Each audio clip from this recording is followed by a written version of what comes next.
We have never seen a Silicon Valley product launch quite like the one on Friday. The CEOs of Apple and Google released this joint logo signifying their combined effort to combat the coronavirus. Next month, each company plans to roll out technology on their operating systems that can notify someone if they've been in contact with a person who's tested positive for COVID-19. It is called contact tracing.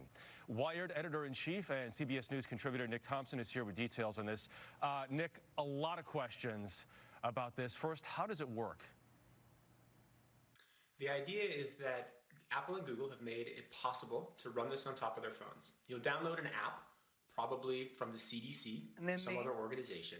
And then what will happen is that through Bluetooth, it will keep track of all the phones that you've been near during the course of the day. So it will give me a number, and will give my parents-in-law in the other room, which are within range of my phone, a number. Those numbers will shift, but over time it will build a log of every phone that you've been near for probably a period of, say, 5 minutes continuously. I think everybody will have a unique number, and the data will be stored on their phone. Right. A lot of people. Then what will happen? Let me just say again. Nick, a lot of people have big privacy concerns about this, and one of the issues here is the opt-in part of it, right? You have to opt in if you want to do this. If people aren't opting in, does it still work? Yes, so you do have to opt in.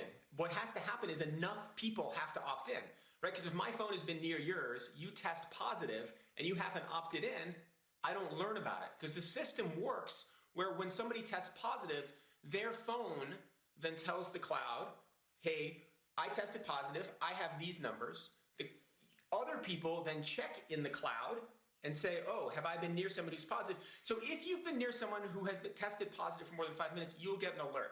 The privacy stuff is important. You won't know who it was. You won't know where it was. And if you haven't tested positive, all of your data stays on the phone. So you're protected that way. So it's a complicated system built in a way to try to protect your privacy as much as possible. Along those lines, though, Nick, obviously privacy is such a key factor for so many people. Who might be able to access any of that data if it is collected? I know you say it's on your phone, but anyone else that would be able to get that data? Well, the worrisome thing is that when you test positive, your data is uploaded to the app, to whoever has built the app. The data that's being uploaded is pretty benign. It's just a series of numbers.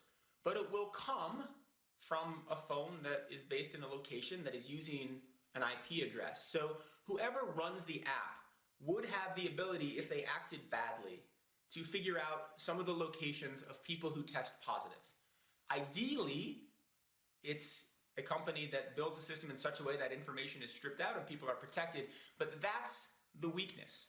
But it is much better that they've built it this way than most of the other options that had much grander weaknesses.